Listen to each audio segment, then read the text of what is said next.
الحمد للہ رب العالمین والصلاة والسلام علی سید المرسلین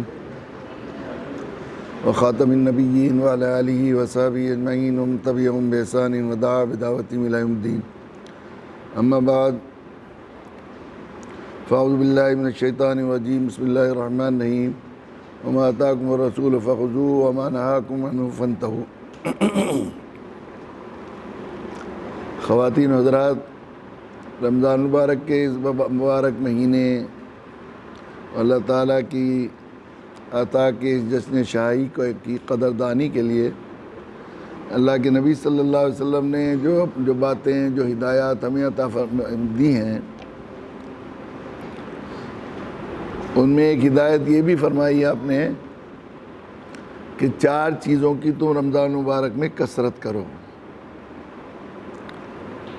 ان میں 2 چیزیں تو ایسی ہیں جن سے تم اللہ کا قرب حاصل کر سکتے ہو، اور 2 چیزیں ایسی ہیں جن کے بغیر تمہیں چارہ کار نہیں۔ تو 2 چیزیں جن سے تم اللہ کا قرب حاصل کر سکتے ہو، ان میں سب سے پہلی چیز ہے لا الہ الا اللہ کی کثرت۔ اور جب اللہ کے نبی صلی اللہ علیہ وسلم لا الہ الا اللہ کہنے کو کہہ رہے ہیں تو ہماری طرح لا الہ الا اللہ کی رٹ نہیں، بس زبان حلق سے اوپر کی۔ لا الہ الا اللہ کہنے کا مطلب یہ ہے کہ اقبال نے کہا ہے دل و زبان سے کہہ بھی دیا لا الہ تو کیا حاصل، دل و نگاہ مسلمان نہیں تو کچھ بھی نہیں۔ تو لا الہ الا اللہ ساری خیر کی جڑ ہے۔ یہ اللہ کے یہاں قبولیت، اعمال کی قبولیت، دنیا اور آخرت کی فلاح کا دار و مدار اللہ تعالیٰ نے لا الہ الا اللہ پر رکھا ہے۔ یہی ہے، اس پر اساس ہے پورے دین کی۔ توحید خالص، صرف ایک اللہ کی ذات پر ایمان، ایک اللہ کو ماننا، ایک اللہ کی ماننا، یہ ہے اصل میں۔ صرف زبان سے کہہ لینا کافی نہیں ہے۔ ایمان ایمان ہے یہ تو۔ لا الہ الا اللہ پر ایمان کے بغیر سارے عمل ہوں اور ایمان نہ ہو کسی کام کا نہیں، اور ایمان ہے کوئی عمل نہیں ہے تو کسی نہ کسی وقت نجات ہو سکتا ہے۔ اللہ تعالیٰ شروع میں سب معاف کر دیں۔ اور ایمان صرف زبان سے کہہ دینے کا نام نہیں ہے۔ الایمان هو وقر فی القلب ویصدق العمل۔ ایمان وہ ہے جو دل میں بیٹھ جائے، وقر فی القلب، اور عمل اس کی تصدیق کرے۔ اگر عمل تصدیق نہیں کہ عمل یعنی دل میں بیٹھا ہو لا الہ الا اللہ۔ اور اس میں امتیاز ہے، دیکھیے اسلام کا امتیاز یہ ہے کہ نفی پہلے اس بات بعد میں، اس لیے کہ کفاران قریش جو مکہ کے لوگ تھے وہ 360 بت کعبے میں رکھے تھے۔ انہوں نے الگ الگ چیزوں کے دیوتا سمجھتے تھے، یہ بارش کا خدا ہے، یہ فلاں خدا ہے، فلاں خدا ہے، لیکن بڑا خدا وہ اللہ ہی کو جانتے تھے۔ ایسا نہیں تھا کہ اللہ کی ذات کو مانتے نہیں تھے وہ، بلکہ یہ تھا کہ وہ یہ کہتے تھے کہ یہ ہمارے چھوٹے والے خدا جو ہیں یہ بڑے خدا کے لیے ہمارے لیے سفارشی ہو جائیں گے، ہمیں وہاں تک پہنچا دیں گے، یہ سمجھتے تھے۔ تو پھر ہمارے ان میں کیا فرق ہوا؟ اگر ہم بھی اسی طرح ہیں کہ ہم اللہ کو بھی مانتے ہیں اور بندوں کو بھی مانتے ہیں۔ پردھان جی بھی کچھ نہ کچھ ہیں، اور جو ہے ایس ڈی ایم صاحب بھی کچھ ہیں، اور نیتا جی بھی کچھ ہیں، اور وہ جو حاجی صاحب ہیں پیسے والے وہ بھی کچھ ہیں، اور بیوی میری بچے بھی کچھ نہ کچھ ہیں، اور اللہ بھی ہیں۔ اللہ بھی ہے نہیں، اللہ ہی ہے، یہ ہے بات۔ لا الہ پہلے ہے، دل کی بوتل سے غیر اللہ کو نکاح خیال، غیر اللہ سے ہونے کا یقین، غیر اللہ کی محبت جیسی ہونی چاہیے اندر کے دل کے خاص اس میں۔ اللہ کے نبی صلی اللہ علیہ وسلم نے ارشاد فرمایا، حضرت ابوبکر صدیق کی ایک مرتبہ مناقب میں حدیث بیان کی گئی ہے کہ اگر میں کسی کو خلیل بناتا تو ابوبکر کو بناتا، یعنی وہ جو دل کے اندر کا حصہ ہے اس میں اللہ کے علاوہ کوئی بسانے کے لائق نہیں۔ صدیق اکبر جیسا جانثار بھی جو خالص دین کے لیے سب کچھ قربانی دینے والے، سارے اللہ کے دین کے لیے محبت تھی، اللہ کے لیے محبت تھی صدیق اکبر سے اللہ کے نبی صلی اللہ علیہ وسلم، لیکن وہاں نہیں تھی جہاں اللہ کی محبت۔ اللہ کی محبت کا الگ خانہ ہے، آخری درجے کا، وہ غالب رہنی چاہیے محبت۔ اس لیے صاف قرآن مجید نے کہا ہے قُلْ إِنْ كَانَ آبَاؤُكُمْ وَأَبْنَاؤُكُمْ وَأَزْوَاجُكُمْ وَعَشِيرَتُكُمْ وَأَمْوَالٌ اقْتَرَفْتُمُوهَا وَتِجَارَةٌ تَخْشَوْنَ كَسَادَهَا ومساکن ترضونها احب الیکم من اللہ ورسولہ وجہاد فی سبیلہ فتربصوا حتی یاتی اللہ بامرہ۔ اے نبی جی اعلان کر دیجئے اگر تمہارے آباء و اجداد باپ دادے جیسے کرتے اسی کرتے آ رہے ہیں، اس کے شریعت کا حکم اس پر توڑ رہے ہیں، یہ تو ہمارے ابا اماں کرتے تھے پہلے سے، یہ بتا باپ دادے کو، یا ہمارے آباء و اجداد کسی غلط طریقے پر چل رہے ہیں تو ہم لوگ شریعت کا حکم چھوڑ کے ان کے پیچھے چل رہے ہیں، ظلم کر رہے ہیں، کسی کے خلاف غلط ماں باپ ہیں، کوئی بڑے ہیں، کسی کے خلاف مقدمہ کر رکھا ہے، ہم لوگ جھوٹی گواہی دے رہے ہیں ماں باپ کے حق میں، بڑوں کے حق میں۔ آپ ناؤکم، اور اولاد کے لیے، پھر اولاد کی محبت میں بیٹا ضد کر رہا ہے موٹر سائیکل خریدوا دو تو وہ جو ہے اللہ سے اعلان جنگ کر کے سود پر موٹر سائیکل خرید کے دے رہے ہیں، یہ ضد کر رہا ہے، وہ ضد کر رہا ہے، اللہ کے حکم توڑ دیا تو اللہ کی محبت کے مقابلے میں اولاد کی محبت اس پر غالب آ گئی۔ شرک ہے یہ، شرک فی المحبہ۔ وازواجکم، اور بیویاں، بیوی مانتی نہیں ہے، کیا کریں صاحب، شادی میں گھر والی ناراض ہو جائے گی، وہ مان نہیں رہی ہے، ایسے ہی کرنا ہے، جہیز کو بھی کسی ہو رہی ہے، اللہ اس کے رسول کا حکم توڑ رہا ہے، سنت کے جنازے نکل رہے ہیں، یہ عشیرتکم، اور رشتہ دار، بھائی بہن، ہماری قوم کے لوگ ہیں، اور یہ تو کیا کیا جائے، برادری کے سامنے کرنا پڑے گا۔ اموال انہیں طرف تو منہ، اور مال کا یہ جو ہے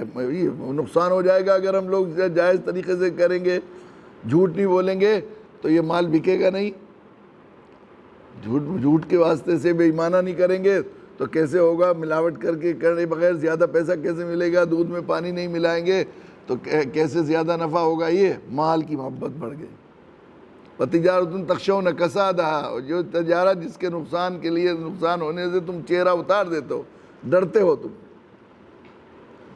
احب الیکم من اللہ ورسولہ وجہاد فی سبیلہ فتربصوا حتی یاتی اللہ بامرہ، اللہ سے، اس کے رسول سے اور اس کے راہ میں جہاد سے زیادہ محبوب ہے فتربصوا، تو انتظار کرو،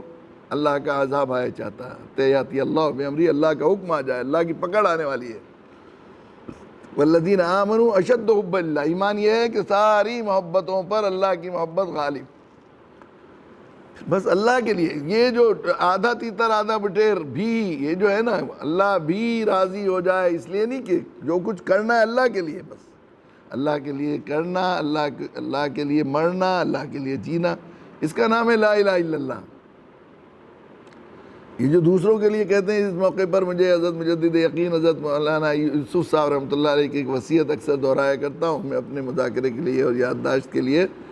کہ جب وہ رائے آخری سفر پر تشریف لے جا رہے تھے اور وہیں جا کے انتقال ہو گیا پاکستان کے سفر پر اجتماع میں، تو انہوں نے مرکز میں لوگوں کو اکٹھا کیا اور فرمایا بھئی ایک وصیت کرنی ہے، سب لوگ جمع ہو جائیں۔ تو لوگوں نے سوچا کہ سفر میں جاتے وقت وصیت کرنا سنت ہے، اس کی ادائیگی، یہ خیال نہیں تھا کہ آخری سفر ہے۔ جو لوگ بیٹھ گئے، پھر کہا کہ ذرا جو لوگ فلاں کو بلا لاؤ، ان کو بلا لاؤ، ان کو بلا لاؤ، ان کو بلایا، پھر آپ کرسی پر تشریف رکھا اور جو ہے آپ نے جو ہے پھر کہا کہ دیکھو محاسبہ کرو، غور کرو، جو کام تم کر رہے ہو وہ عادتاً تو نہیں کر رہے ہو، بہت سے کام ہم عبادت اور وہ جو ہے عادت کے طور پر کرتے ہیں، نماز کی عادت ہو گئی ہے چھوڑا نہیں جاتا، تسبیح کی عادت ہو گئی، بے چینی رہتی ہے بھائی رہ گئی آج،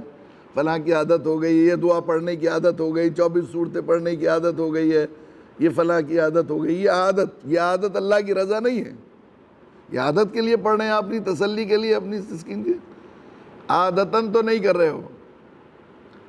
رسماً تو نہیں کر رہے ہو، رسم اکثر ہماری عبادتیں رسم ہیں، رمضان آیا روزے رکھ لیے، الگ الگ رسمیں، کسی کے ہاں کیسا رواج، کسی کے ہاں کیسے رواج، کسی کے ہاں جمعے کے روزے کا رواج، کسی کے ہاں پورے روزے کا رواج، کسی کے ہاں جمعے کی نماز کا رواج، کسی کے ہاں پوری 5 وقتہ نماز کا رواج، کسی کے ہاں تہجد کا رواج، بقرعید آئی تو قربانی کر لی،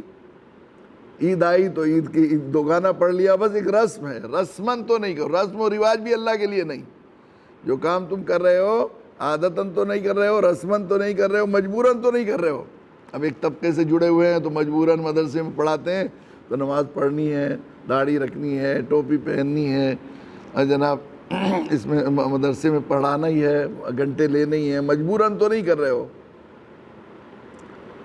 نام کے لیے تو نہیں کر رہے، واہ صاحب آپ جب سے آئے آپ نے تو انقلاب برپا کر دیا، واہ صاحب آپ کی جماعت آئی تھی بس اس نے ایسا کر دیا، اور آپ کی وجہ سے تو رنگ بدل گیا ہے یہاں کا جناب، امیر صاحب آپ نے واہ کیا کر دیا، مجبور نام دام کے لیے تو نہیں کر رہے ہو۔ ذرا فلاں حضرت سے بیعت ہوں گے تو ان کے بہت سے تاجروں سے تعلقات ہیں، تو ذرا کام بیعت بھی اس لیے ہو رہے ہیں کہ وہاں سے کچھ کما لیں گے۔ کوئی اور کیا، جہاں سے بھی وہ لگے ہوئے ہیں، قرآن پڑھا رہے ہیں پیسوں کے لیے، قرآن سنا رہے ہیں پیسوں کے لیے، جو بھی کام کر رہے ہیں پیسوں کے لیے، تو یہ بھی غیر اللہ ہے۔ سوچو تم جو کام کر رہے ہو رسمن تو نہیں کر رہے ہو، عادتاً تو نہیں کر رہے ہو، مجبوراً تو نہیں کر رہے ہو، نام کے لیے تو نہیں کر رہے ہو، دام کے لیے تو نہیں کر رہے ہو، اور تم جو لوگوں کو جوڑ رہے ہو، کسی تحریک سے جوڑ رہے ہو، کسی تنظیم سے جوڑ رہے ہو، کسی جماعت سے جوڑ رہے ہو، یا کسی ذات خاص سے جوڑ رہے ہو، یا اللہ اس کے رسول کی ذات سے جوڑ، ہمارے حضرت سے جڑ جائیں، ہمارے جماعت سے جڑ جائے، ہماری تنظیم سے جڑ جائے، یہ بھی غیر اللہ ہے۔ توحید تو یہ ہے کہ خدا حشر میں کہہ دے یہ بندہ تو عالم سے خفا میرے لیے، وما امروا الا لیعبدوا اللہ مخلصین لہ الدین حنفاء، اور ہم نے نہیں حکم دیا کسی کو بھی، کسی قوم کو، پہلے لوگوں کو بھی اب کے لوگوں کو بھی، کہ تم اللہ کی عبادت کرو مخلص ہو کر، مخلص ہو کر بھی، مخلص ہو کر بھی، پھر غیر کو نکال دو دل سے، کسی اور چیز کا خیال ہی نہ ہو،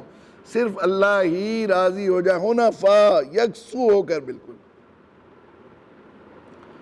اور یقیناً جب وہ بس جاتا ہے اللہ کی ذات عالی، جو یہ ہے نا، یہ ہمارا، یہ ہم لوگ اپنے آپ کو ایسا عجیب ہے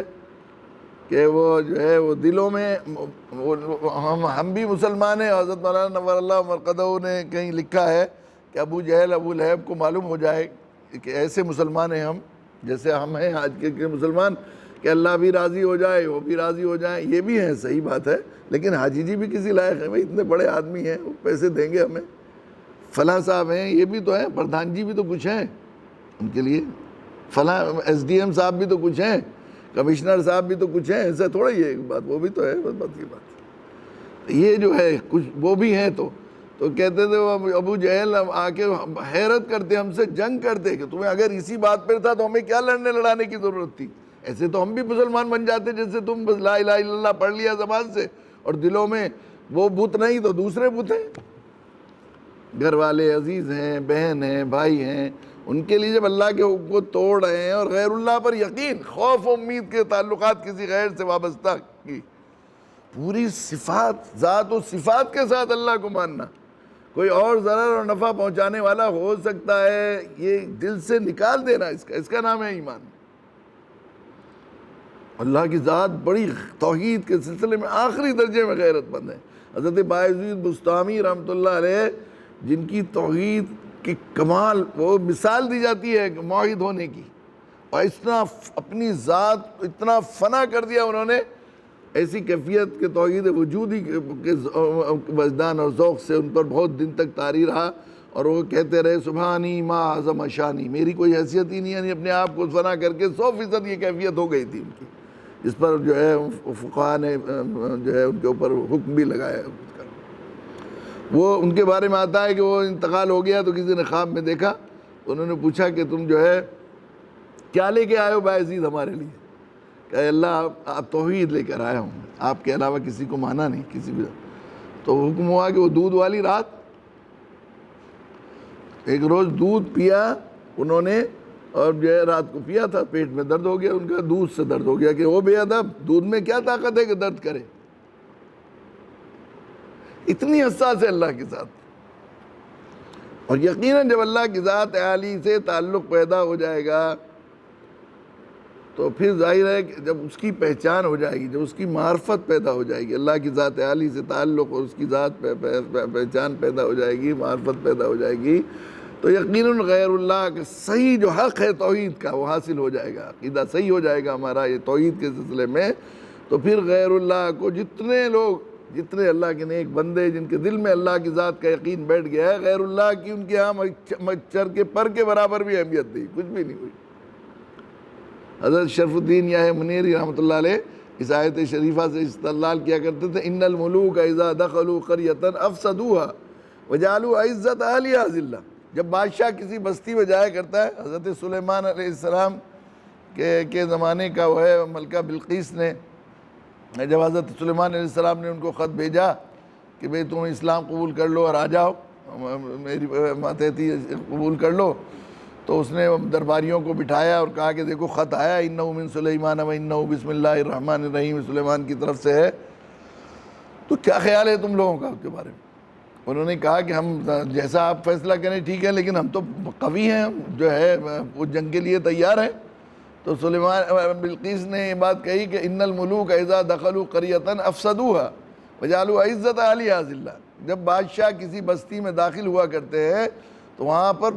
تہز نہز کر دیتے ہیں، جو چیزیں وہاں عزت والی ہیں ان کو ذلیل کر کے رکھ دیتے ہیں، ان کو بے حیثیت بنا دیتے ہیں۔ بادشاہوں کی شان عجیب ہے، وہ جب کہیں بس جاتے ہیں اور چلے جاتے ہیں کسی بستی میں تو وہاں کی پرانی آباد چیزوں کو ویران کر دیا کرتے ہیں۔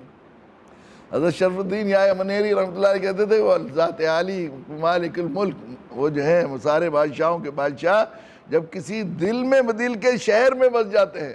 تو وہاں بسی ہوئی جتنی چیزیں، جتنی چیزوں کی وقت ہے، وقتوں کو بالکل ویران کر دیتے ہیں، کسی کی وقت نہیں رہتی، پھر کوئی حیثیت نہیں ہوتی۔ حضرت شاہ عبد القدوس گنگوئی رحمۃ اللہ علیہ ہمارے سلسلے کے سرخیل بزرگوں میں ہے، جہانگیر بہت زمانے سے ان کی خدمت میں حاضری کی خواہش تھا، بار بار خط لکھتا تھا۔ حضرت کہتے تھے ہم اپنی کٹیا میں خوش، تم اپنی بادشاہت میں خوش، کیوں تم ہمیں خلل کرو، ہم تمہیں خلل کریں؟ لیکن بادشاہ تو بادشاہ وہ تھا، اسے چسکا لگا دیا تھا۔ حضرت مجدد الفسانی رحمۃ اللہ علیہ کے خدام نے جو ہے اللہ کے نیک بندوں سے ملنے کا اور ان کی کیفیت معلوم ہو گئی تھی، تو وہ ایک مرتبہ حاضر خدمت ہو گیا۔ حضرت نے کئی دن سے کچھ ایسا محسوس ہو رہا تھا کہ جس میں خارش آ رہی ہے اور ان کے جبے میں کوئی جوں ہو گئے کوئی، تو انہوں نے اتار کر خادم کو دے دی تھی، دیکھنا اس میں کوئی جوں تو نہیں آ گئی، کیا بات ہے، میری کئی دن سے کھجلی آ رہی ہے۔ تو خود مراقبے میں بیٹھ گئے۔ جیسے ہی بادشاہ آئے وہاں خانقاہ میں تو خادم نے نوک کیا کہ حضرت وہ بادشاہ سلامت آئیں جہانگیر، تو بڑی اس کے ساتھ دروازہ بند کر دیا انہوں نے۔ میں سمجھا تو نے کوئی جوں پکڑ لی ہے، میں سمجھا تو نے کوئی جوں پکڑ لی ہے، ہی کہا، پھر دروازہ بند کر دیا۔ پھر بادشاہ جہانگیر بھی اللہ والوں کی صحبت پا چکا تھا، یہ زمانہ صحبت باولیاء، لوگوں سے مل چکا تھا، اس کی بھی تربیت کا سلسلہ شروع ہو گیا تھا۔ اس نے اللہ کے نبی صلی اللہ علیہ وسلم کا ایک فرمان، نعم الامیر علی باب الفقیر، امیر کسی فقیر کے دروازے پر آئے تو وہ نعمت ہے، اور بیس الفقیر علی باب الامیر، سب برا فقیر ہے وہ جو امیر کے دروازے پر، اللہ کے نیک بندہ یا دیندار آدمی کسی بادشاہ کے امیر کے دروازے پہ جائے تو وہ سب سے برا فقیر ہے، سب سے برا ہے وہ دیندار۔ تو انہوں نے دروازہ کھول دیا، پاؤں پھیلائے بیٹھے رہے۔ حضرت مولانا بہت اس واقعے کو سنایا کرتے تھے، پائیں پھیلائے بیٹھے رہے اور نصیحت کی۔ جہانگیر نے کہا کہ ظلم مت کرنا، انصاف کا خیال رکھنا، اور بہت سی چیزوں کی نصیحت کی۔ جب وہ چلا گیا تو خادم نے کہا حضرت اتنے بڑے بادشاہ آئے تھے، ان کا اکرام کرنا چاہیے تھا، آپ پاؤں پھیلائے بیٹھے رہے۔ انہوں نے کہا جب سے ہم نے غیر اللہ کے آگے ہاتھ پھیلانے بند کر دیے تو ہمارے پاؤں پھیل گئے، اب ہاتھ نہیں پھیلاتے ہمارے، اب جب غیر اللہ کے سامنے مانگنا بند کر دیا ہم نے، ایک در پہ پڑ گئے بس اسی کے ہو رہے، تو پھر اب دوسرے کے آگے ہم مستغنی ہو گئے، اب کسی کے آگے ہمیں ذلیل ہونے کی ضرورت نہیں۔ اور یقیناً یہ بات صحیح ہے کہ جب بس جاتا ہے کوئی، انسان کی فطرت ہے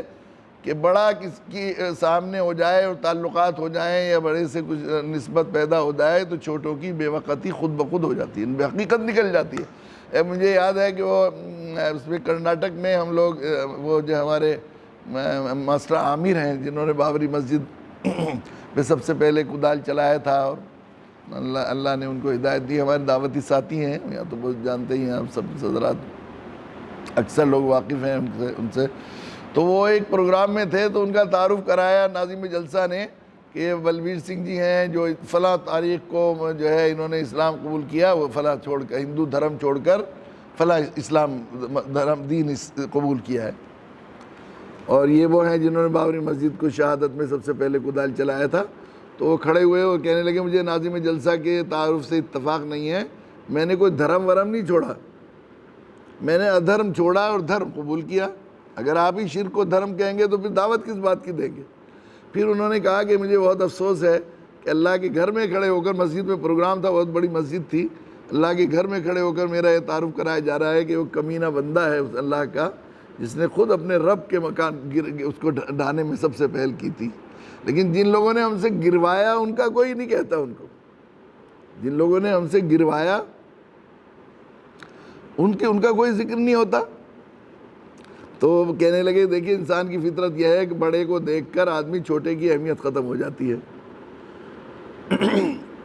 پولیس والے کئی تھے، ابھی تک منشی جی کر رہے تھے، لیکن اچانک دروغہ جی آ جائیں تو سپاہیوں کو کوئی گھاس نہیں ڈالے گا، سب کہیں گے دروغہ جی دروغہ جی دروغہ جی۔ دروغہ جی کئی آ جائیں، سی او صاحب آ جائیں تو کہیں گے سی او صاحب سی او صاحب سی او صاحب۔ سی او کئی سارے آ رہے ہوں اور ڈی ایس پی صاحب آ جائیں تو سب کہیں گے ڈی ایس پی صاحب ڈی ایس پی صاحب ڈی ایس پی کئی آ جائیں، پھر ایس پی آ جائے تو سب کہیں گے ایس پی صاحب ایس پی صاحب۔ ایس پی 4-6 ضلعوں کے آ جائے اور ایک آئی جی آ جائے تو سب آئی جی صاحب کہیں گے، اور آئی جی کئی سارے ہوں، ڈی جی پی ایک آ جائے تو سب ڈی جی پی کہیں گے،